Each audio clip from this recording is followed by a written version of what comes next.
Welcome back to the Dynasty Grind. My name is Peter Howard at PA Howdy on Twitter and Threads and everywhere else you need an at. I'm joined tonight by Zach Reed from the Dynasty Dummies podcast every Wednesday from 9:30 till we run out of questions, comments, thoughts, or energy. And we like to do a Dynasty live stream where we answer or talk about anything you really want to talk about in Dynasty, or just talk with each other if no one's got anything to say. You can drop whatever trade questions, thoughts, start sit questions, although I don't know what they could be at this time of year, in whatever comment box they provide you on whatever streaming platform we happen to stream on. Honestly, I don't even know anymore. To shake it up this week, instead of tired, exhausted Pete and just like 2 hours of me just saying silly things because I'm exhausted. Instead, we're gonna change it up, and this week both me and Zach are exhausted. So yeah, get ready for that.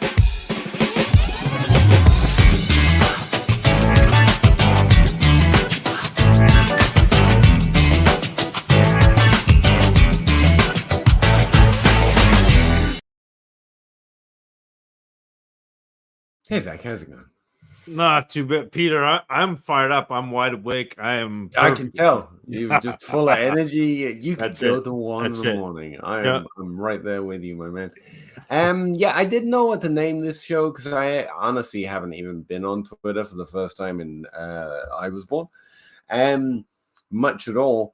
So I just named it something true, and we're gonna roll with it until someone tells me different. Like, I've already used Sleeper Season. That still seems to be what my timeline mostly is when I scan through it a little bit. And yeah, that's where we're at. It's just us and Drew Sorensen music. Hey, buddy, how you doing? A league mate has Christian Watson just traded for Wicks. Is Watson a buy? Yes. I would think relatively. I actually have been thinking if I had the stomach for it. Yeah. He may be available.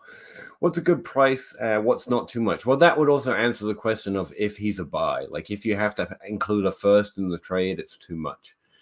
Yeah. Anything other, a package of something and a second, sure. I actually think he's in this for a solid candidate to at least have a good window of production where everyone's like, see, I told you it was just an injury. And then you trade him with something with a first in it. And that would be my play. I don't think I'm going to do that a lot, Drew, just to be 100 with you. Because I don't tend to trade is the way I think of it. Like, cascade trades, getting something of value, you're going to trade later, it's fine. I think Watson's in a value window. I don't chase the ones I intend to sell off as soon as I can so much, because obviously I've got a little uncertainty in the player themselves and their ultimate upside. But I do think the crowd will come back because he's going to be healthier. He's going to be pretty much the best single wide receiver they have. They've got some other interesting ones. They have no one. They have no clear dominant two, if you ask me, in terms of receivers. But I think Christian Watson's probably one of the best. They've got to do an impersonation of it for a little while. And people have forgotten, and the minute they see it, they'll be excited again, and then I'd want to sell. Again, I don't do that a lot in Dynasty because, I don't know, I don't like it. I'm not a great trader. But I do think that window is available if you're more active and a better trader than I am. You can execute things when they come available. But Zach, am I overreading it? Is Jaden Reed actually the best? Is there actually no one? Because I think it's Watson or everyone's going to be bleh, and there's no one. Well, so I don't mind going and trading for Watson, but I also think there are players in his area of ADP that I would. That's kind of where I go with it too. Like, I'd rather spend the value somewhere else. But who in particular are you thinking? I'd have to kind of plus that out. But sorry, I thought you were. Well, but just as a general rule, so like it's funny to hear you, Peter, talk about doing the value windows and the micro markets, because it is a Christian Watson micro market right now where his value is depressed. His value is going to come back up because there are a lot of people who like him, and when they see him again healthy, especially that offense was pretty good last year, and Love was pretty good last year, and Christian Watson being the deep threat. But even some of the tight ends that go around where Christian Watson goes in a non-super flex, you end up with like Kittle, Evan Ingram. That like I think that's a much better way to make a move. I'd even rather have somebody like Chris Godwin, who I know doesn't have the value, like the trade value of Watson, but has the I think he's a better bet to be a points producer than Christian Watson is. And so it's stuff like that, or even like maybe a Rashee Rice, where you've got people looking short term where there's potentially a suspension, but long term he should be back and is I like Rashee Rice better than I like Christian Watson, the type of player, regardless of the actual player. Christian Watson, to me, that archetype is the downfield deep threat, and you're hoping he catches something long or catches a touchdown. And so that's not necessarily the type of player that I'm looking for, unless I'm adding him as like a flex play. And then I guess you're fine doing that. But I'd prefer Drew. Wide receivers or deeper flex spots matter. He might come into play a little bit more. But I don't like his ultimate ceiling, and I think you rounded that out nicely. Ultimately, I'd probably spend the value somewhere else, but I do think you're right that there's a window there, Drew. He's got the Gabe Davis vibe, like that. Yeah. But he's like if people liked Gabe Davis coming into the league and not just like after he caught a couple of touchdowns. Right. And slightly taller, I think. I don't know in my head. He's very like he and Drew, like Watson gets open downfield better than anybody. He's good at it. Like it's not nothing. He's good at that. He's as a college prospect, I don't think I have ever seen anyone get open as consistently downfield as Watson, even if he didn't always draw the throw because his quarterback play was suspect. But yeah, so like he's a buy, but like buy on the cheap or pivot to one of those other players and buy them. Don't necessarily get married to the idea of Watson just because a league mate traded for Wicks. If that gives you a value, a deal on him, then why not? If this is a team for that league, it doesn't affect what I think of a trade. I would say that your team's more in looking for value. It's got a lot of potential to pounce, but until it pounces, you're just continually. I mean, if you like looking or playing like that, there's a value window there. You could try and exploit it. Then it would fit into that kind of build. Yeah, I like the team overall, but I just don't think it's clearly done cooking. I'm a little unsure on Richardson, but if he hits his upside, suddenly you're looking a lot stronger. Neighbors and Harrison, they're rookies, weaker first half at least, very strong second half. By this time next year, you could be looking at a monster, or you could be looking at another good team, which is why I'd always keep my head in the value camp. That's what I'm seeing on this roster. I mean, Bijan Robinson, Mark Andrews. Don't get me wrong, there's a lot of stacked players on this team. But that's where my head will be at in terms of where I'm at in terms of my build. But again, you can play however you want. But that's what I see. Should I just hold and wait and see what I have? I don't think you have to stop making moves, but I do think you're in that window where you're like, I want to see what happens, what matures here, what doesn't, which of my investments come out. But you can still keep looking for good value opportunities, if you know what I mean. I think Kyler Murray is going to have a great season. I think Harrison and Neighbors are fantastic prospects. I think you'll be very happy with Bijan Robinson and just those four by the end of the season. And you've got a lot of solid here with DJ Moore, Mark Andrews, fantastic. Drake London, there's a lot of upside there. He's more in the Richardson camp. I want to see that cook. I'm a little less secure on those two assets, but there's a lot of upside there, so I'd still be plugging value windows on them. But that's how I see the players. There's no reason you have to trade those two specific players. What I would do if this was my roster is look through the roster and decide who you think is more a boat, who is more maybe a boat, and look for a chance to trade it for actual boats, just to keep it in very simple terms. because of their potential to be, yachts instead of just very good. Yeah. Okay. I think it's breaking down here, but I think you get what I'm saying. Like, that would be my mindset. It doesn't dictate any particular move, but that's what I would do with this team. But again, you may play. There's many ways of playing Dynasty. I think you play relatively similar with a roster like this, or would you be making different moves? Like, he's got a strong tight end. Would you just look to secure that? If I have this team, and his next question is, should I just hold with what I have? Should I maybe trade for Josh Jacobs or Mixon? I would not trade right now for the running backs. If I'm making moves, I want to, and Peter, you said this beautifully, like, I want to make moves for players who sustain value or increase in value. So you're looking at younger players. And if I am making a play for a points veteran, you can do that a little later, but I would be looking at receivers again, because both of those running backs that you just talked about moved teams, and the situation, I think, is a little more nebulous than people are expecting. And so, like, I think somebody like Davante Adams ends up being a deal this year where he's going to get 150, 160 targets again. It's just what he does.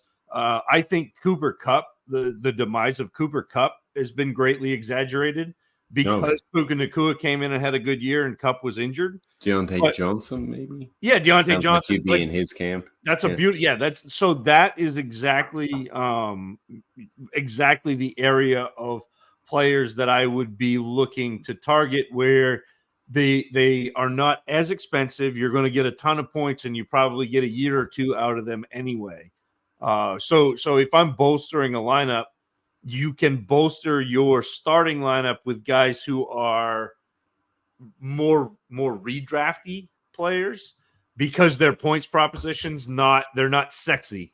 So I was thinking about this the other day. Like, if I ever get around to recording my next podcast, I think that has to be part of the intro. I think Dynasty has been in this constant state of trying to find a way.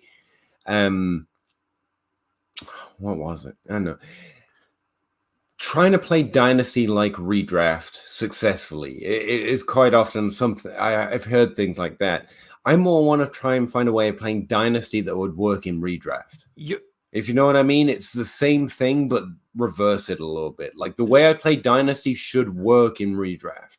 And I think the goals are a little backwards sometimes. For me, it's about the phase of my team. So I'm not interested in acquiring those players if my team is not in the competitive window. But I think right now, with the running backs that he's got, with the quarterbacks that he's got, with those young wide receivers who are up and coming, I think that all of a sudden, and with Andrews, I think this team is in a competitive window without a couple of competitive pieces. And so this is the point where I'm looking to add some of those players who, I talk about the three phases of value, where you've got, that rookie, I can dream on him value. You've got the projection for a career value, and then you've got points value. Like, this is a prime team where I'm looking at points value, because I can get points cheap, with some of these old wide receivers who are still going to produce for another couple of years, and that's fine. More that's all often I need. Are something rather than most things which are nothing. Yeah, it's kind of striking in Dynasty for a while. And not to keep harping on your team here, Drew, but it's not. I mean, we got nowhere else to be. It's not like we got a lot of other comments or are very popular. So hopefully you don't mind me reading a little Swami like into your team here. This last comment worries me a little bit. Well, it doesn't worry me. It suggests to me you are playing Dynasty slightly different than me, which is perfectly fine. There's very, very many ways of being successful in Dynasty. But to highlight why some of my perspectives might be different from yours, or what I would see in your as different than what you see on your team, I literally don't care about Raheem Shaheed or Mike Williams on this roster. Like, my interest in this team stops before that. You're worried about the last two. To me, that means you're investing too much thought in them. They're not bad ads at the back end of a roster in Dynasty. Don't get me wrong. I'm not poo-pooing the nature that they could be good. I think you're or why I increasingly want to play in Dynasty is I don't mind spending 2 roster spots on 2 things like that at all. The dreams, the hopes, the narratives, there's definitely some potential there. But I think increasingly that is I don't want to spend any more than 2 roster spots doing that at all. And it definitely isn't going to consume any more than like 2% of my time in Dynasty. I find it in a waiver wire gets added in a trade. I think about it. Okay, cool. Then it just sits on the back of my roster. And if nothing ever happens to remind me of them again, they're the first thing I cut to do something that actually works a little bit more often. Like, don't worry and spend time investing thinking about your future if those 2 kind of players. And it's not like I don't like those players. It's not about those 2 guys. It's guys with not a lot of value, but a little bit of hype around them. There are a few narratives, a few ancillary stats that I'm sure are thrown around. Whatever sleeper appeal they have, Mike Williams has had pretty good seasons. He would be in the old guy camp if he'd ever put it together consistently, which he never did. So he's not. It's fine. Just the way I play Dynasty is to not spend any more time thinking about those players, especially not thinking of my team or my team build in relation to those 2 players. They matter almost nothing to any move that you should make or what you're planning to, if you're thinking, and by the way, don't, but if you're thinking, what's my starting lineup going to be? They really shouldn't be thoughts. It would be nice if something happens, but they shouldn't be, and when Raheem Shaheed, or if Raheem Shaheed hits, I have another starter. You're already on a knife edge when you're planning your team that way. I think, at least that's how I've come to see Dynasty increasingly. It's like it's not a thing. Don't worry about them. It's cool to have them, but definitely don't. And that probably tells you a little bit more about why I see maybe in this team. Like, I'm not worried about those. You have a couple of good starters, a few great starters with Kyler Murray and Bijan Robinson, and some really and a lot of promise. Those are your assets, and that puts you in that look for windows, look for a little more solidity in your points per game value when you can sell some of the hype. But again, that's how I play it. That's how I see it. And this is also a team where I'd be trying to add like the back end running backs who aren't running backs. Yeah. So like Moss or Marshawn Lloyd or Jalen Wright or Jerome Ford, that area of running backs who, could end up being even Kendra Miller, like guys that, and although he's a little bit beyond those guys, like Chase Brown, yeah, Jacobs or Mixon. Those are fine targets right now. Well, they are, but I think Mixon more than Jacobs. But I think they're a little more expensive than what I want to spend. And you could add 3 or 4 of those of the backup running backs who, in the event of emergency, break glass, and all of a sudden they're running back ones for a week or 3 weeks or whatever. Like, I'd rather have that with this team plus a couple of those high points receivers. And all of a sudden, I feel like you've done something, as opposed to if you add Mixon or you add Jacobs, yeah, that's fine. You've got another flex play, but I'm not sure that you are putting yourself over the hump. I think you need probably a couple of starters and then something else, and you're not going to get that without paying up for it unless you do something like add those running backs who could have that, that increase in volume, or the value wide receivers that already have the volume but are old. And to your point, they are probably a little expensive. Again, this is spending value for points per game, which is fine, but I don't think your team's in a position to, it's not in a place I would be thinking points per game primarily. If you're heading to the final or towards the playoffs, I'm thinking about adding Mixon or Jacobs, or if we're talking about their ADP in best ball drafts right now or something, they're both very really interesting players. Yeah, Mixon's a little underrated. Jacobs probably is as well. But in Dynasty, I think the primary way I think about running backs is go up or go down. And so with your situation, it's all about what the trade is. If you're looking to add some starters, you want to have fun this year and maybe try and win more games or have more flex plays or more running back starts, I think I'd go down. I'd go to Aaron Jones, Austin Eckler. They're worth less than Jacobs and Mixon and probably easier to get in trades. I've got them for seconds pretty consistently, like future seconds. And there are some others down there as well, like the sophomore running backs are probably a little more your speed, where you're looking to build value, and they'll hopefully have starting windows and be young and be exciting to people. Or I'd go up, and there's some undervalued higher running backs in Dynasty right now. Christian McCaffrey's always a potential because he's old, and well, people think that that's old for a running back, and it does not matter.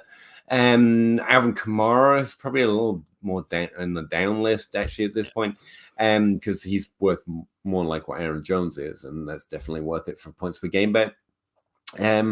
Or you ETN's one's been flashing to me a little bit in the trades I see and the questions I get. For one of the very few young good running backs we have, his value is nowhere near Gibbs or Bijan Robinson, and not that it should be, but he shouldn't be this distance away from them. And so that might be an interesting points per game and value bet if you wanted to spend up. But don't spend value on something that is just points per game in this team's situation. I mean, you can, obviously it's your team, but that would be my advice. Like, don't just buy points per game when your team's in this situation. It's a little bit more maybe, it's a little bit more uncertain. I think you could get the points per game and it still not work out, and that's just a waste. If I'm buying points per game, if I'm buying running backs outside of I think they're undervalued, then it's a points per game proposition. That's what the running back position is in general. And I don't think your team primarily has to focus on that right now. Like you say, see what it is. It should be really nice by the end of the year. Continue to look for good windows on the players that you have, players in the market in general. Obviously, like Christian Watson's not a bad thought. I think the tight end's a little more secure. I think Adams is a good one that Zach mentioned, and Cooper Kupp, their value is falling. If you're looking for points per game at wide receiver, it sustains value a little bit better than a Mixon or a Jacobs. But even then, I don't think I'd be focusing points per game, and those are all kind of points per game plays. I'd be thinking maybe Josh Downs, which I know Zach isn't as much of a fan is. No. I think he's got a Tyler Boyd range of outcomes, and I think that could really bring his value up from where it is. And his rookie season kind of backed that up. You got Jordan Addison, one that we can actually agree on. You know, the younger, proven, maybe not quite valued right guys that stand out to me in your situation. It's weird to me that you are down on Richardson, and I am as a passer. I know, but then are excited about down. Like I'm not excited. I think the value doesn't reach the level of excitement. Like you don't have to touch a first. He feels like he feels like a 2 on a team that's not going to have the passing volume to sustain the 2. So it's like, well, it's fine, but it's Watson, to be fair, but he's not a downfield threat. So I think it's more volume driven, and that interests me a little bit more, especially for a low. Well, I mean, it normally would, but on a team that doesn't have volume, that it's hard for me to be excited about a volume guy. Yeah, that's fair. My personality is sometimes. I'm just following the player and not really putting together the situation. Yeah, no, I get that. Like, I don't dislike Downs as a player. It's just a funky situation. You hate him. I heard you call him such terrible things off the mic. Yeah. Kid Coop, evening gents, currently drafting a 10-team start 11 Superflex. That sounds like fun. McCarthy fell to me at the 206, so I took him even though I already have 4 good QBs. Yeah, I can't fault that, even though I'm not a huge McCarthy guy. Was I dumb to draft him over Benson? No, McCarthy should go before that class of running backs. And I like Benson a lot at his position more than McCarthy. But no, McCarthy was the pick there for sure. I don't even have to see the rest of the draft board to know that. Yeah. Yeah, and if you couldn't trade, like if you couldn't move back and get the commensurate value for a first-round quarterback, then that's the pick, and you probably couldn't if because he already fell. That's people have already passed on him, so it'll be mid-season though. It'll be like, oh, fine, he's a quarterback. Like we knew that now, but okay, cool. So yeah, like I don't mind taking the positional value, and like even if you already have 4 good quarterbacks, that's fine because you're drafting the best player and the player that you can move for the most, assuming that your league trades. Like now, if your league doesn't ever trade, Yeah, that's a now all of a sudden you have a little bit of a different proposition where, my home league for the longest time was really hesitant to make moves because that you had me and you had Kyle Lebrecht in there. And I think that it was a little bit of, they thought that we knew something they didn't, which is completely not true. Like we're doing the exact same thing everyone else is. We just do it more often because we're degenerates. And so like that league, I probably would have taken Benson because I'm not really confident in McCarthy. But like if your league makes moves, it's a lot better to have the quarterback who's potentially the starting quarterback in Minnesota, at some point in the future than it is to have Benson and you're hoping he's a running back. Exactly what you said. Especially on the McCarthy thing. Like, I'm not excited to get McCarthy, but it just makes sense. And there's a spectrum. So your team your league might make some moves at least, because having multiple quarterbacks suggests that league doesn't value quarterbacks. But as the league goes on, it's gonna have to. That's a supply and demand problem. They can try and hold you out as much as you want, but eventually John Bosch wins. Eventually they have to recognize it because you've got them and they need them, and you'll be one of the few teams, I assume, able to trade a quarterback without needing one in return. And that's a very unique position. The Superflex often comes from leagues that are undervaluing the position a little bit, and you've already just pounced on it. Like you can give McCarthy and not have to get Jared Goff in return, whereas most teams making a quarterback trade need one in return, which frees up a lot of options for you. So it doesn't have to be the most active league, but just that you could see trades happening eventually. But yeah, I like what Zach said. Like, I wouldn't be excited to draft McCarthy, but you probably just have to make that move outside of knowing that your league, even if he hits, you're not going to be able to make a trade, then it's almost pointless to you. Yep. Daniel, what would you give to move up for Bowers in a 1 QB? You have the 102 Neighbors, the 9, the 11, and the 202, 2/3. It's Kelsey, Waddle, Addison, Rice, London, Xavier, Zamir, White, Ty Chandler doesn't matter. It doesn't matter. Team with the 103 also has Laporta. In a 1 QB, let's start there. In a 1 QB league, how high would you take Brock Bowers? Because I think the 103 is strong. I mean, that's where it's not too strong, but I'd probably take in a 1 QB. He's in there with Neighbors and Harrison, so he's 3 or 4, I guess, depending on. But I'd have you feel the same on me and Harrison and Neighbors. I mean, it's yeah. I mean, like to me, in a 1 quarterback, it would be Marvin Harrison, Neighbors, and then Bowers, and then you're into like the Odunze Worthy, that area. It's interesting. That's a good question, Daniel. He's definitely worth the 103. I would probably be in that, man. And the problem with paying up for a rookie tight end now in an established, and especially a tight end, is even as good as Bowers is and as great a prospect as Bowers is, it's hard to assume that he's going to come in and do the thing Laporta did, because Laporta is literally the one guy who's done that. Yeah. Most other tight ends come in and it takes a bit, and even like Kincaid last year, and everyone's really excited about Kincaid. He had a good year, but it wasn't a game-changing year for you.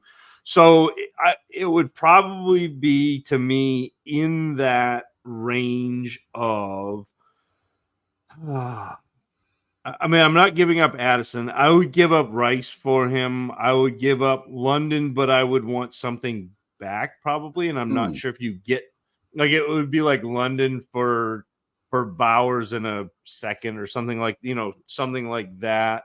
Just because I think the idea of the community is that London is more established than he is. And so I would want that value. I'm not giving up Waddle without getting something like considerable back. No, close. Interesting. Maybe it's because of my lack of success in trades. Maybe it's because I take very little risk outside of rookie drafts, and so maybe I'm a little hot on it. And I'm not going to say, I'm not even coming close to saying I'm right. Zach's approach is to whatever. But my immediate thoughts was London for Bowers.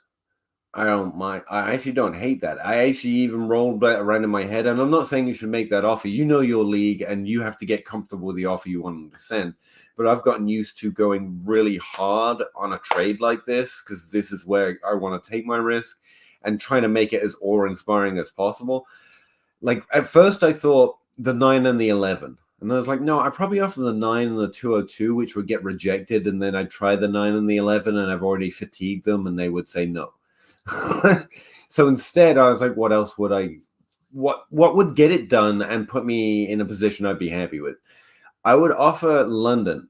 And if they said no, because they could, if they're a Sam Laporta fan now, I would consider offering the 11, assuming I can draft a wide receiver I like just as much as Drake London right now, because I don't think he's any more established than a few of the wide Xavier Worthy basically down there. And then draft Xavier Worthy at the 9. And then I have something that I think is comparable to Drake London and Bowers. That's the way my head went about it. I think those are really heavy values. Zach's probably closer to what the ADP and what should be reasonable is.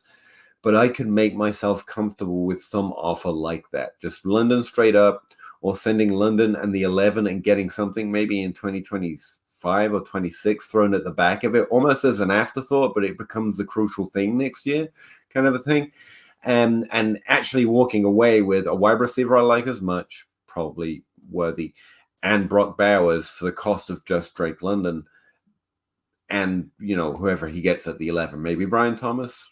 You could take him at the 9 either. That's same tier to me. That'd be pretty interesting as well. Yeah. So it's not like you're giving him terrible trade. You're actually giving him kind of sticker shock offer, and it probably gets done. And when I'm trying to execute a trade like that in and around the draft, that's the kind of offer I look for. It's probably too hot. Find one that you can get comfortable with, but that's how that's how I worked through the strongest offer I could come up with sending, if you know what I mean. But yeah, Zach's values are all much more sane. But again, I think London's a little overvalued. I think Worthy's a little undervalued. Thomas is a little undervalued. So I think I can snag something like it at the back. And I'll only kind of do this reasoning for myself in rookie drafts, where I allow myself to think I can find something against ADP, if you know what I mean. And the other piece of that, Daniel, is you don't necessarily know that Bowers is. I'm assuming you haven't had your rookie draft yet because you still have the 109, 111. Like you don't know that Bowers is the 103. Like there are plenty of places that have Odunze above him, and some places that have Odunze above Neighbors. And so don't get yourself locked into that 103, necessarily, and don't overpay for that 103 because you may be. That would be a good argument against not doing what I said, because you might not send that offer. He takes Odunze, and you can trade less for the 4. All of a sudden, that would be a better. And again, if it's not a tight end premium, which you didn't mention whether it is or not, but like. Yes, it's good to have Bowers because you want to have positional difference makers, but you already have Kelsey. There's a positional difference maker, and then you're hoping you're backfilling with Bowers. Yeah, that's strong points. Yeah, but I'm filling out my running backs in the 4th. Rank them: Estime, Irving, Davis, Shipley, Tracy. Davis finds himself way too far down the running back list this year. Yeah, I think he starts this list for me. It's Davis. Irving, Estime, Shipley, Tracy. I think I have Tracy and Shipley, but yeah, same. I mean, same difference. I wouldn't fight over it. No, like Ray Davis in the 4th is killer. Thievery. Yeah. It's going to be a little bit of a killer this year. And I don't understand it. Like, everyone had him in the exact same tier of the guys that are going in the second round of running back. And the draft wasn't that much different for him than most of the guys that are getting drafted in the second and third. But he's behind James Cook, who is a top 12 running. But no one likes James. No one's excited about James Cook. Well, and it's funny. It's funny because a lot of what Ray Davis does is like James Cook, but just like I think just a smidge better. But whatever. Let's find out.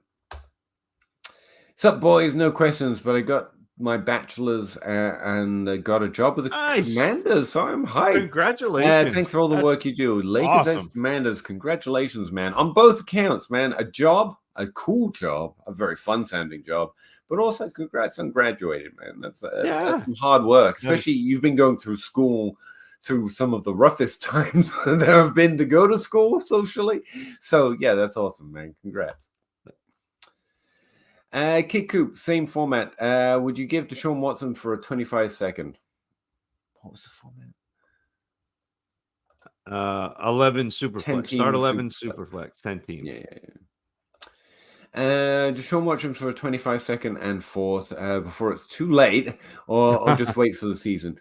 And I think I'd probably. It depends on my team situation, honestly. But I think I'd keep Watson in most, because all he has to be is a starting quarterback, and I think I'm doing better than a second.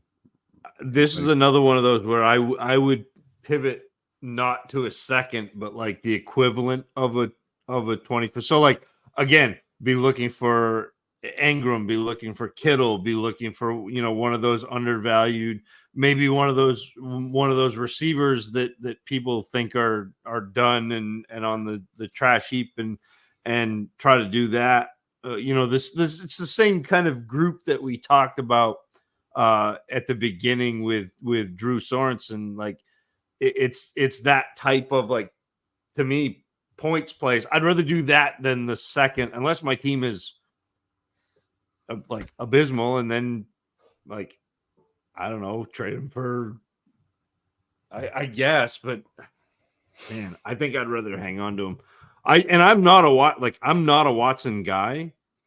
No, very much not. But he did have a really solid performance year there once, or twice. Yeah. I think there's a better range of outcomes of Watson suddenly being worth more in season to most people in your league than that second ever doing it in a year. That's why I'm hesitant to say the second, even on a building team. I'm like, I'll let the season play out. Thanks. He's got 16 games here to make an impression that changes it, whereas I'd have to wait a year to know that the second is worth a second. So I'm a horrible person to ask if you should trade for a pick that is not a first round pick when you're not on the clock, because I do not care second, third, fourth, fifth. Like, I don't care until I'm on the clock, and I can always buy those on credit. So I'm a little bad for it because I like acquiring draft capital like that from the future, but the second's just not tantalizing for a potential of Watson, no matter what that is at this point. So if I was going to segue, it'd be like, okay, well, the transitive property of draft picks, that must mean he's also worth a 26th first. And that little one in front of a trade asset matters. Not to you, because you are sensible and smart, but it does matter in trades. Like in a year when you're trading a 26th first, it's not so far out. Like by the end of the season, suddenly it's the picks everyone's telling everyone else to trade for. So it becomes immediately easier to trade, a better asset. So if he's worth a 25-second, shouldn't he be worth a 26th first? Because that's the way that works. Probably not. But if I was going to switch over the trade, maybe go that way, or just say no. On that Dynasty team, I have Bijan and London. Did you just skip over Dave Hart? I did. Hardy hat guy, football, lemon. In my head, I'd already done it. Hart, party hat guy, football, and 2 lemons. Nice. Thanks, Dave. On that Dynasty team, I have Bijan and London. I'm concerned that having both of them caps my max points. It does not. Like, if it caps your max points, it's because that team sucks. And if that team sucks, your team would suck if you just have one of them, because both of those are two of your premium assets. Should I look out for a window to sell London? I think so in general, but that's not because they're on the same team. I think I should definitely hold Bajon. I think London's in a window right now. The promise of London is holding his value higher than it would be than just his results alone. That to me means he's in a value window, and the opposite kind of Watson, if you know what I mean. His performance has been higher when healthy in the NFL than his current. It's literally polar opposite. So you should be looking. That's why he was one of the first things I thought about. Could I trade that? Could I do that? I think I could get comfortable with doing that. That's why he's one of the assets I immediately went to on your roster to try and construct a trade. What? Yeah. So Drew, just to like really kind of highlight go for it. To really highlight your idea of concerning that having both of them caps your max points. Last year, Brandon Ayuk was wide receiver 14. Deebo Samuel was wide receiver 15, and this is in total points, but they were close to that in points per game. And Christian McCaffrey was running back 1. Good players on good offenses are good for fantasy teams. You don't want to have multiple players in bad offenses or multiple players who aren't, top tier players. Bijan to me is easily a top tier player, and London should be their wide receiver 1. What that looks like, I think, is up for debate, and I think there are some people who think it looks a lot better than what Peter and I do. Although I don't think London is bad. I just don't think he's got quite the range of points that some people think. But don't be deterred by having multiple players from one team, and even receivers. And it's probably about time to go back and revisit this again. But every single year, there are 4 teams that have 2 top 24 wide receivers. Like, so don't worry that you've got multiple players on one team. It's that sort of thing happens every year. I mean, DJ Moore was there last. Like, it's just a thing that happens every year, almost invariably, where you end up with like AJ Brown and Devontae Smith, Debo and Ayuk, and Jacoby Myers and Devontae Adams. So there are multiple instances where this happens, and it's every year. It's like an average of 4 teams. So don't let I was going to do that. Yeah. I was going to quote that statistic as well, but I was going to walk backwards into it, because I think you should give in to the fear on London, but a different fear. So we're just going to set that aside. We have a difference of opinion. It's fine. You know what I think. But I'm absolutely certain you should not ever concern yourself with what teams your players are on, honestly, especially if they're on the same team or not. To the point that I wouldn't do it in the other direction either and care about stacking. Not in Dynasty. I don't care. I actually don't care. I think it's over-exaggerated in most formats, but that's neither here nor there. In Dynasty, I definitely don't think it matters. And the way I was going to walk backwards into it is the way we've been doing league breakdowns has inspired me, I guess, to play around with numbers, to try and create a way of thinking about my roster in a more numerical fashion, because I'm meant to be a data analyst. I'm not, but whatever. Or at least explaining my process more directly. I went on a podcast recently, and I still find it hard to articulate very simple ideas sometimes, because I'm not a writer like Zach. And I just keep it simple, but that leads to a very few direct answers. So one of the things I was looking at was how many players even matter in a standard league. And a 12-team start 11, so a bigger format than yours. There's about 120 players that actually matter ever. And there's about 250 plus rostered in most leagues of that size, right? So 120 players, and there are 250 rostered, not to mention all the different sleepers that we all have, not to mention that some of the best players in that 120 list come off the waiver wire. So then when you really think about that list of 120 players, we're talking borderline they should be started every week. A few are going to be missed because we don't start our best lineups every week. But when you're talking difference makers in that format, a bigger format than yours, so it has more players that are more difference making to the league in general, you're getting down to like 96 or 36 players if you really want to get real with it. And you're going to worry that 2 of them are on the same team. Dude, don't. If 2 of them are on the same team, they're on the same team. But if you think you have one of those players that's actually someone you should start every week, I really don't care if they're on the same team as another player who starts every week. And that's how I was going to walk back into the stat that Zach just quoted, and the fact that it's not only common, it should be expected that every year 4 teams produce at least 2 wide receivers in the top 24. Now, 3 is Peyton Manning. Pretty much only Peyton Manning has done that. But it's not uncommon for one of those wide receivers to be top 12. It's not uncommon for the tight end on that team to also be in the top 12 or the running back to be in the top 5.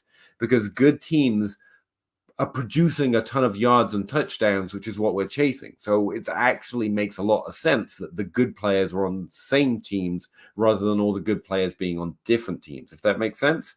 It's not always that you have the best quarterback with the best wide receiver or the best running back for that matter, but it shouldn't surprise us that a lot of the players we think are going to be those very slim range of players that actually matter in an individual or especially continuing seasons. Geez, the numbers get even smaller in terms of the percentage of players we're rostering and actually produce multiple seasons of value.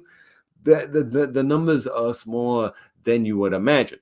I think like it's not 108, it's not 96 in terms of players producing repeatable seasons for a successive period in any given year with a year window either side. It's really not that many. Again, I recommend reading Jacob Dricko's very old articles at this point. This should not be new news. And so the idea that dynasty players are still getting made to think about that is fine. I think it's an interesting thought and a valid one too, but I don't think there's ever been anything to defeat that you should just not care about it because we don't know enough about the future. Good teams produce multiple good players every year, and it actually makes as much logical sense as anything else. So maybe London isn't as good as we think, or Bijan isn't as good as we think. That's a separate question. Then being on the same team isn't going to lead you to if you have the right answer on either of them, if that makes sense. That's the way I'm going to say it anyway. Like, don't sweat the small stuff is kind of the argument here. Because I think it is very small stuff that doesn't lead you to making better decisions more often.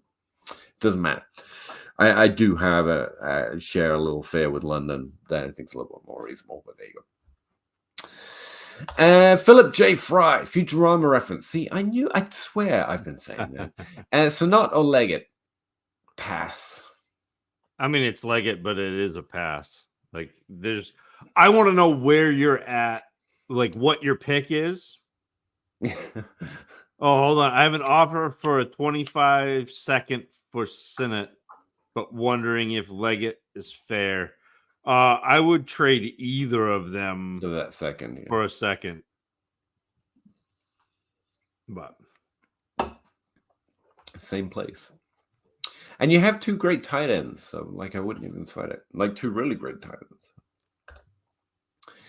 I tune in every Wednesday when I go to bed. Hey, Anthony. Good night. For Dynasty Thoughts and Peter's describing emojis. I know, that's the best part, right? That little bit that Dave came up with is pretty awesome. Yeah, I like it. And I appreciate being someone else's comfort listening for a while. I've got videos like that or things that I put on just to zone out to or go to sleep to. There's something wonderfully unimportant about them that's relaxing, if you know what I mean. Like I listen to people describing video games that I've never played randomly. It's very I don't know, feels wholesome to me. I'm glad to be that for someone else, maybe a little bit sometimes on Wednesdays. Kid Coop, I think Davis is down the list because he's 25 years old already. Matter. You mean in 2 years he'll be in the prime of his career? Yeah. Doesn't matter. Yeah. wide receivers kind of hit their prime later than people realize. Like, if you got a 23-year-old, the chance of him getting the top 12 is actually slimmer. He's saying go with Davis or running back. Okay.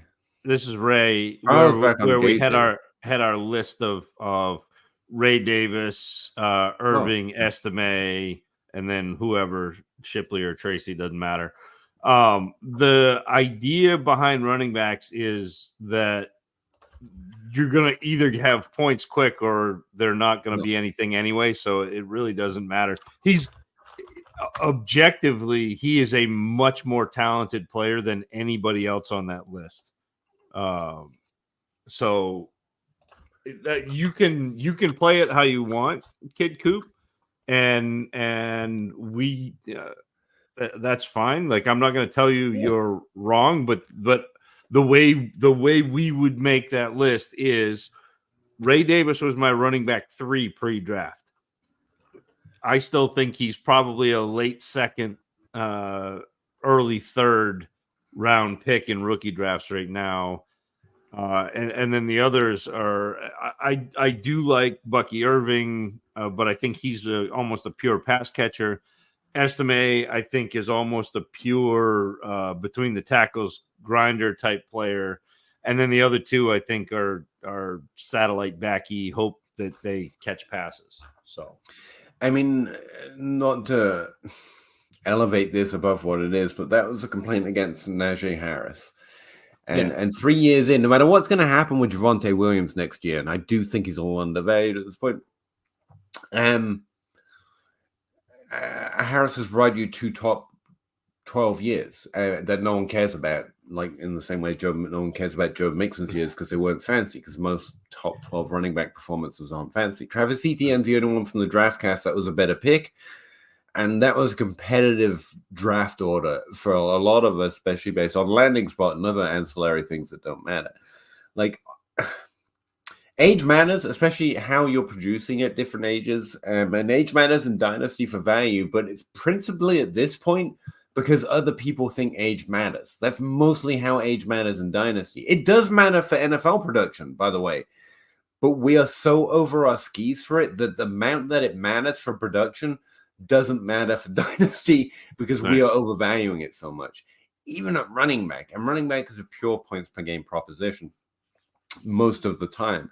But if you find a discount on a guy because he's a couple years older, that's like getting Christian McCaffrey for less right now because not because the one Ray Davis is Christian McCaffrey, but because Christian McCaffrey's again in the prime of his running back career age-wise. Like, I think we should just take a step back on that. And when you all do, I'll go the other direction and point out that their age actually has a production influence too, but it's very far away from where our valuation of it is currently right now. But you are right. I do think that kind of thing does scare people off of running backs. It does. Just to highlight that. That's what I'm agreeing with. Philip J. Fry, how did I do? Sorry. I'm very tired. We got to get out of here soon, Zach. I'm sweating. I'm on my 9th drink. I'll to quench my thirst, I'll point out. Heathens. Gave James Cook and a 25 first. Not mine. Projected mid, but whatever. And Jaleel for Christian McCaffrey. You won. Congrats. Yeah. Good deal. And Cooper. I'm assuming Cooper. Amari Cooper, probably. Or Amari Cooper. Amari Cooper would be just as hot. Yeah, I love this trade. I love everything about it, whoever that Cooper is. Unless it's Pharaoh Cooper, and then it's just pretty good, 12 team, 1 QB. Not seeing anything to change my mind. No tight end premium. Start 8. That means I like this trade even better because you have to value CMC because he's one of the 8, frankly. 5 points per passing touchdown. That's interesting, but I don't think it influences anything. No. Interesting roster. Your team's lacking a little bit in value. I will say that probably because you're constantly executing trades like this, but that's okay. You can play Dynasty for points. That's what I mean. There are successful ways of playing Dynasty that would be successful in redraft, but being successful in Dynasty. It's not playing it like redraft, but and I love the AJ Brown roster here as long value with Tyreek Hill on Ross St. Brown. Adding Christian McCaffrey to this team is solid. Yeah. For that price. Yeah. Buy vets now or risk overpaying in season? Depends on what your team situation is. Was mostly my answer to those kind of questions, but I don't see another trade. Well, no, this is a different team. So he's asking, how do I address the depth? So he's got Mahomes, Kyler, Carr, Gibbs, Mostert as running back, Jefferson, St. Brown, Puka, Tyreek, Devontae, and then Trey McBride, and then has all of those picks for 25 and 26. You also have 10 like really significant starters. I was just counting in my head. Mahomes, Kyler, Gibbs, JJ, Ross St. Brown, Puka, Tyreek, Adams, and McBride. I think we're at 10 there, right? I don't have to include Mostert in it. So I think there's not much upgrading you could do there. Yeah, I think you're in a competitive window here, especially considering I think Kyler's in a competitive year here. So yeah, I wouldn't fear it too much at all. The only question is, what trades are you getting? Like, vets are pretty much at a discount right now, especially running backs. Might be your weakest part of your team with that Mostert roster, so I wouldn't mind starting there. You don't have. I would go up in this situation. Try ETN. He's got a little value as well as points per game, and I think he's a little undervalued. And you wouldn't have to go for Bijan or you've already got Gibbs because Travis Etienne's there. This is you can probably get somebody like Pacheco, somebody like Derrick Henry, and they're two different kind of propositions, but similar range and value. But I do think that's the weakness of this team is, and I love the ETN. ETN would be the first kind of first shot at it because I think he's kind of flipping and flopping with like Saquon, Kyron Williams, Achane. Like he's in that mix of those running backs and has outproduced them. And I would rather have ETN than everybody but Saquon on that list. So I will be trying to get rid of my first either way. That's the other thought that occurs. Like, I want someone else's first on this team because then at least, you're doing well isn't going to hurt your draft stock. Then the only position to upgrade is that Mostert roster. I don't hate Mostert as running back too. That's fine. Right. But like, that's the only weak starter. So, and now to be reasonable, what could you get for your first and Mostert? Not. Could you get ETN? Probably not. I don't think you should be able to, but maybe ETN's value is really fine. I don't know. Yeah. Depends what team he's on, maybe. Outside of that, I'm looking at Puka, who you don't have no need or reason to. I'm not saying he's over or undervalued or anything, but he's new, fresh, hot. And I like his college profile so much, so he stands out to me. You could break him down a little bit, not a lot, but change him into CMC or an ETN to keep a little of that value there, and maybe flip your first for their first or someone else's first in the deal somehow. Like that's where my thoughts go. I don't want to break this team. I don't want to break Puka apart, but I do want to win this year. And you're right, points are a little cheaper this time of year than in season. But if you can't find a great deal like that to somehow keep your top 12 wide receiver and add a top 12 running back and maybe somehow modify your draft capital so succeeding doesn't hurt your draft pick next year, or maybe just get out of 25. Although the other thought that occurs is if you need running backs, 25 is the year to have draft picks. But not if you're going to be a top, like if you're going to win. I want to. Yep. Those thoughts kind of collided in my head. So yeah, those are a few thoughts to work on. You don't want your own draft pick. You do want a 25 draft pick because you can add a running back that year. It's going to be a hot running back draft class. But I would have that as a back of the idea thing. It's not something that's a primary goal. and then try and get a running back that maybe has some value left in the tank, like an ETN who's a little undervalued, should be top 12 again, or just like you did in the last trade, go get CMC. So he's already got. Henry's a good one. He's already got Kyler, so this isn't the. But one of the things that I have been very successful with in Superflex is taking that top tier quarterback, getting a quarterback who scores. So like this would be a Mahomes or Dak and a first. And then all of a sudden you've got the flexibility to trade your first, and tier up and go get, so you go, all of a sudden you could go, like I said, Mahomes for Dak and a first, and then all of a sudden you could go Puka and a first for CMC plus, something like that, and then all of a sudden you've added points, you've gotten a first from a team that is not your team. Who now, Philip, you're in the catbird seat to win the league, because I don't think you give up much for production having Dak versus Mahomes. You give up sexiness. But it's okay. I don't think you give up much for points. I think you give up sexiness.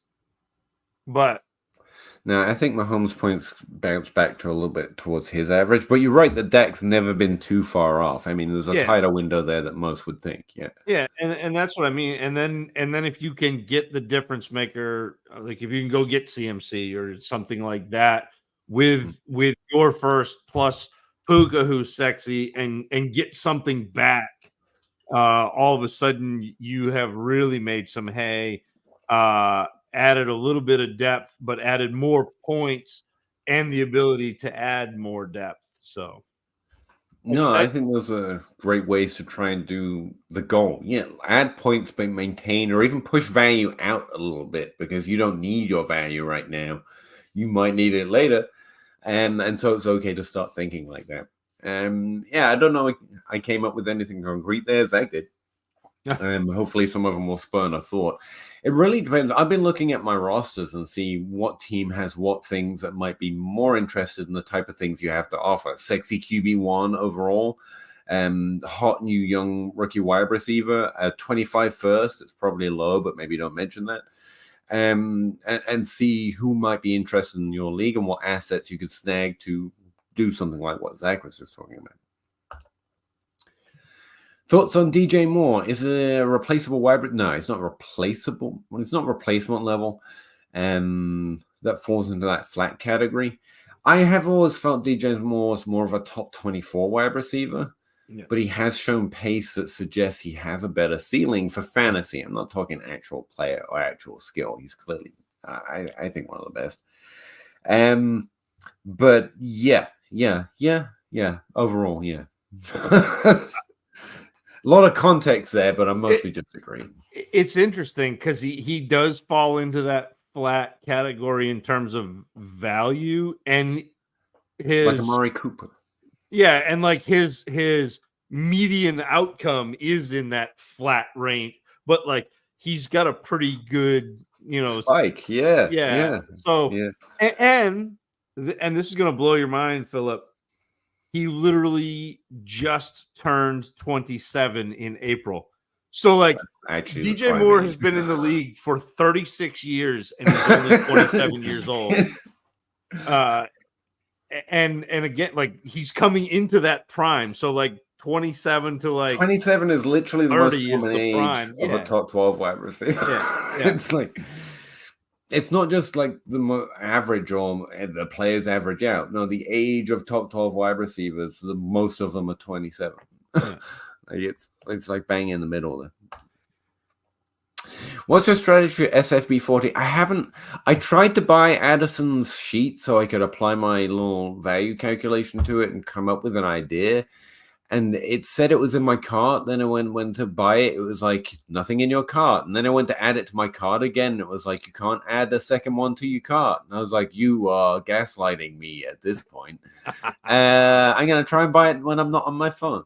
That so far has been my strategy work on SFB14. I enjoy a lot of that work. I'm not rushing it though. like a lot of this stuff these days, like I enjoy the reason I do the data work I did that became content, or SFB14, which became things I gave away, is because I actually enjoy doing that stuff. I've taken the foot off the doing it quickly so other people can have. I'm still going to enjoy doing it, and no one's clamoring, no one's hurting. So I'm taking the pressure off myself a little bit, and so far everyone's fine with it. As am I. So I haven't done anything. I'm looking forward to it though, because it's an interesting scoring format. Yeah.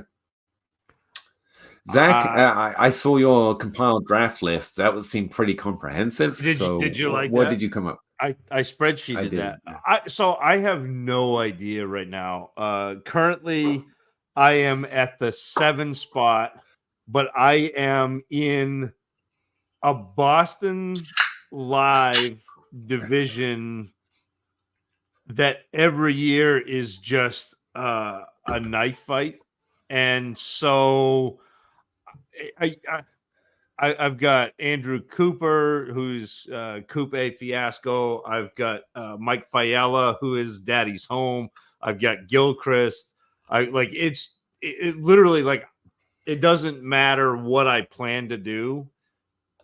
I'm at the 7 spot, and so this year I am at the mercy of what happens in front of me. I do think that the running quarterbacks are probably the big advantage in the first round, although CMC, man, is a positional advantage to end all positional advantages. So I don't dislike taking CMC. The problem is, what do you give up in the quarterbacks, especially with that 3rd round reversal?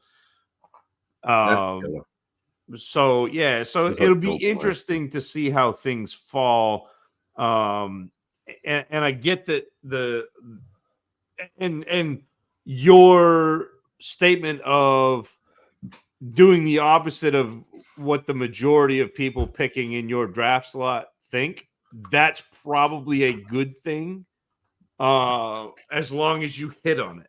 So, like, differentiating yourself is good as long as you're differentiating yourself in a positive direction. If Christian McCaffrey stays healthy, that's always a problem with a running back. But he is the one that you want to stay healthy, and if you get him, it works. It's that simple. And at least you boil it down to a simple question of what went right and what went wrong. I can tell you my baseline Scott Fishbowl strat that I've employed every year. I've played with it based on how the drafts have gone, but it's if you can get a difference-making QB2, you're in really good shape in the Scott Fishbowl. It's not winning, but definitely not losing. And my main way of doing that has been to find the 2nd round quarterback that people are not liking for what I think are bad reasons. They don't always fall to me, but the year I got, I think it was Patrick Mahomes and Kyler Murray at the back of the 2nd, because everyone was hating on his height at the time. Now it's video games, but at the time it was height. That was my best run. So that's kind of what I go looking for through the ADP and the valuations in general. This year, I think Herbert might fall into an interesting spot. I know I understand the concerns for him this year, but like, he's one of the few. I think he has the talent to beat it. I also think Russell Wilson, Dak Prescott, me and Zach have both mentioned just in general Dynasty. He's still undervalued. He'll be undervalued in the Scott Fishbowl. And that's kind of where my thought process starts. What's my QB2 situation going to look like? Because if it sucks, then I might play with the same strategy in the opposite direction. Do I need a QB1 if I can't double tap elite QB points? Is it really worth going for 1? So maybe CMC. What's my draft spot? I'm normally towards the end, though, so CMC is almost never an option. But that's where my process starts from. But I literally haven't looked at the scoring for this particular year yet. So, yeah, that's as much as I can get into it. But that's where I start. Said Worthy, Wicks, Mims, McLaughlin, Keaton, Mitchell, or ETN, Ray Davis, Ford. I'm missing some grammar here. Yeah, 4 right there. Send Worthy Wicks. Okay, sorry, Genji. I'm gonna delete the names I don't care about. Send Worthy for ETN and a second. It's not that I completely don't care about Ray Davis, but in this trade, he is minor. Like that shouldn't sway the trade either way. I don't think. Wicks, I don't care about at all. Mims, I don't care about at all. McLaughlin, I don't care. In fact, I don't care about anything but Worthy on the one side. I think it's strongly ETN on the second. Yeah, and that's kind of how I break it down. I think Wicks probably has a little more value than your mental process gives him credit for it, and the same thing with like Davis and Ford. But like it's ETN in the second over Worthy. As much as you hate to give up Worthy, and I know that Genji doesn't want to give up Wicks. Like I get that, but I think it's still ETN being undervalued. I think if you're wringing value out of McLaughlin and Keaton Mitchell and Mims, then it's probably pretty good for you. Well, and like Ford, like there's no guarantee that Chubb is back and healthy, and like all of a sudden Jerome Ford could be a nice like. Yeah, I'm on the ETN side. Yeah. Benson Knott is a stud. We have a very loose definition of stud going. I'll just agree, and I'll tell you what my definition of stud is when you try and make me back that up.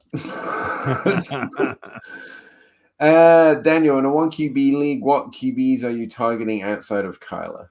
I think Russell Wilson and Dak Prescott are two of the most interesting values for this season. Yeah. I also think in Dynasty, especially in Dynasty, Herbert, I'm just going to keep saying it. Justin Herbert, at some point, is going to feel like this was an incredible opportunity window. I think, Lamar Jackson's always a guy that I'm targeting. Yeah, obviously. Especially if John Hogue's in the league. It's awesome. Honestly, even Brock Purdy ends up being like, I think he is. It's funny because I think in fantasy he puts up more points than people think he does. Yeah. And he's always going to get knocked because he's in a Shanahan offense and the surrounding cast is really good. Which doesn't matter. Doesn't matter. Yeah.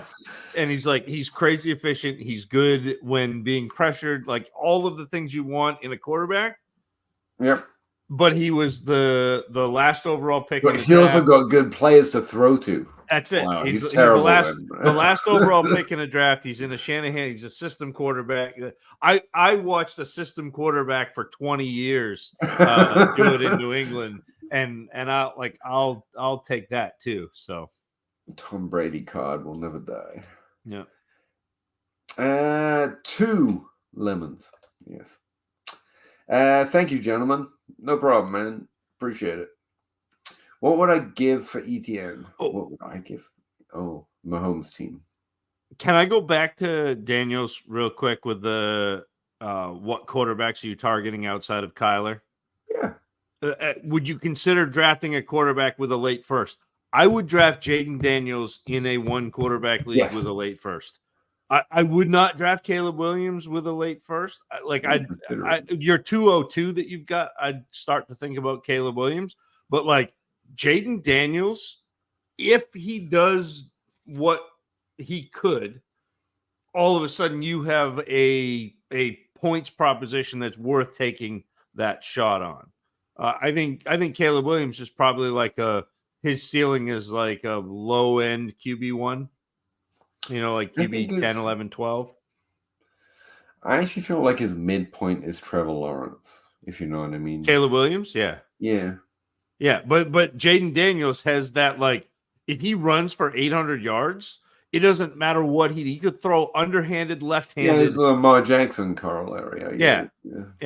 So, I mean, even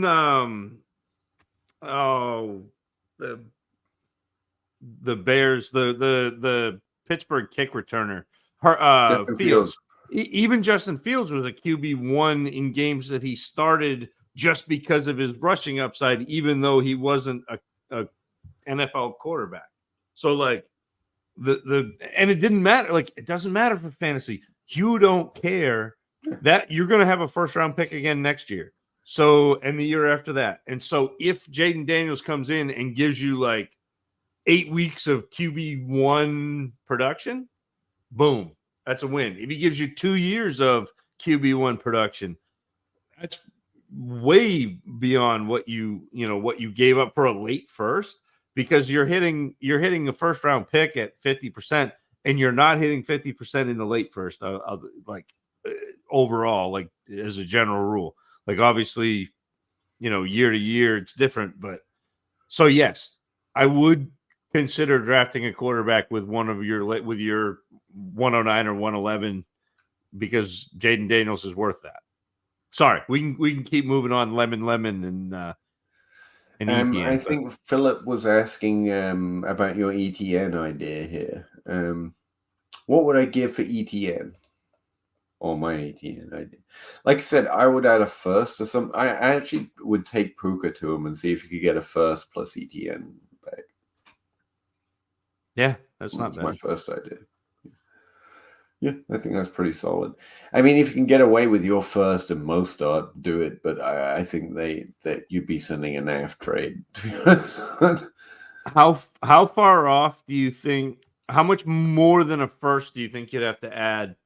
So like if Philip went and said, okay, I'll give you my 25 first for ETN, what else do you need to give up to get him? To get ETN? Yeah. You think he's worth more than a first? Yeah. I don't think that he has anything on the roster here that's worth everything's too much, or I wouldn't give McBride, because that gives you a weakness on a team you're trying to construct. Right. And everyone else is over the value that I would add. I mean, maybe Carr, but you don't need. Again, I'm trying to build a team that can survive and win this year. So QB3 is a really good benefit to that. So yeah, I don't see anything you could easily add to that first to be worth ETN. Yeah, that's you'd fair. have to break something down, or you have to have something back in return. And so then you can do your Puka and try to get ETN in a first, and then you can turn around and trade your 25 first and try to get a receiver to fill in as the, whatever. Yeah. Or, I mean, it doesn't have to be a receiver, but whatever you're doing to add a player to who's going to be able to produce for you. Yeah, that'd be solid. And you would need something back if you're trading Puka. Just for a load of comments that say you clearly hate Puka. I'm like, no, I'm saying he owes. If you're trading Puka, he owes more than ETN. Who else is undervalued? You, Genji. I find you to be undervalued. I was going to say Tommy Blair. He's always undervalued, perennially undervalued. FF Tommy B. Yeah.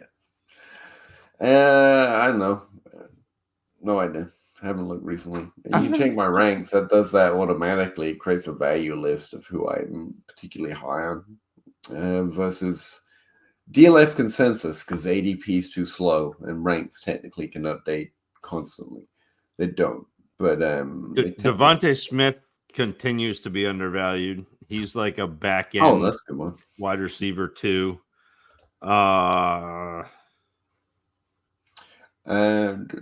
Christian McCaffrey, Jalen Hurts, Austin Eckler, Kyler Murray, Saquon Barkley, George Kittle, Tank Bigsby, Brock Bowers apparently.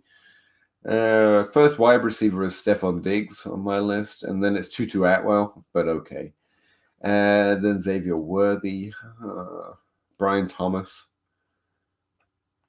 I think Michael Wilson's a little undervalued apparently. Deebo Samuel. We're getting down to the difference isn't that significant. Yeah. And that's against a sharp group of rankers. It's assuming your league mates are pretty sharp. There's not a lot. There shouldn't be a lot of sparkling values there, Blake Corum, I think, is undervalued. Solid. As a rookie, which is weird, but I think he is. I mentioned a few rookies there. I was surprised. I'm normally lower than most, but like Eric All comes up for me a lot because I rank him and almost no one else does. Yeah. Braylon Allen. I have him significantly higher than ever. I've got him like 100 spots higher in overall ranks in the 250 list. I have him 134th overall. I'm suddenly interested in the rookie running backs in the second round. And no one else is till like 214. Rasheen Ali. People are going to realize Rasheen Ali is good at some point this year, and it's going to be fun. Guess who's next on the list? Yeah. Taylor Allen, Rasheen Ali, Kamani Vidal. Yep.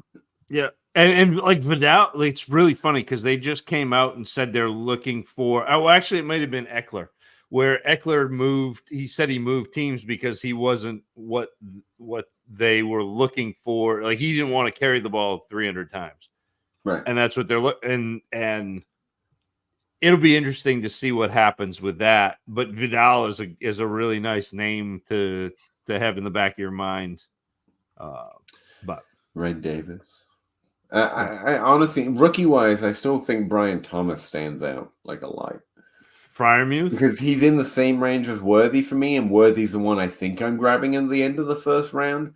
But Brian Thomas, people don't want till the second round. I'm like, there's like a flashlight going off over his head, value-wise. But those are rookies, yeah. Freiermuth at tight end 12, always 14, agree with that 16, name. Yeah. But actually, what do I got at tight end? If your league mates are all sharp as shit, Kittle still stands out to me. Yep, that's Bowers, Ingram. I have Ingram pretty much higher than everyone. Then Freiermuth is the next interesting name. Yeah. Is it worth buying running backs right now? Depends on the price. You should be getting a discount right now because nobody's scoring points. And yes, but you should be targeting certain running backs depending on your team. Like ETN's more interesting to a team that isn't definitely top 3 right now. CMC is the running back to be interested in if you're top 3 right now. And if you're somewhere between the two, you're mostly going up or down based on the value of what your league mates think. So down, there's Eckler. I still think it's interesting. I think Aaron Jones is always in that down list as well. Alvin Kamara. And that up list, you go back to Travis Etienne, CMC, Bouchon. There's very few interesting at the top. And so they pretty much remain the same no matter which situation you're in. And whether you can go for one list or the other depends on your team situation. That's a longer version of what Zach just said, which is basically what we do. Zach says it in a few simple sentences, and I'm like, here's a more complicated, harder to understand version. That's less good. We do it's like Hemingway and then Dickens. You get very Dickensian. No, you needed like Hemingway and then Trollope or some terrible author that's not very good. No, it's not. No, it's just James Patterson. There you go. It's not. No, it's not. It's not bad, Peter. It's just more loquacious than I tend to try to say it as quickly as I can. We're there. We're there, Peter. We're there. Look over there.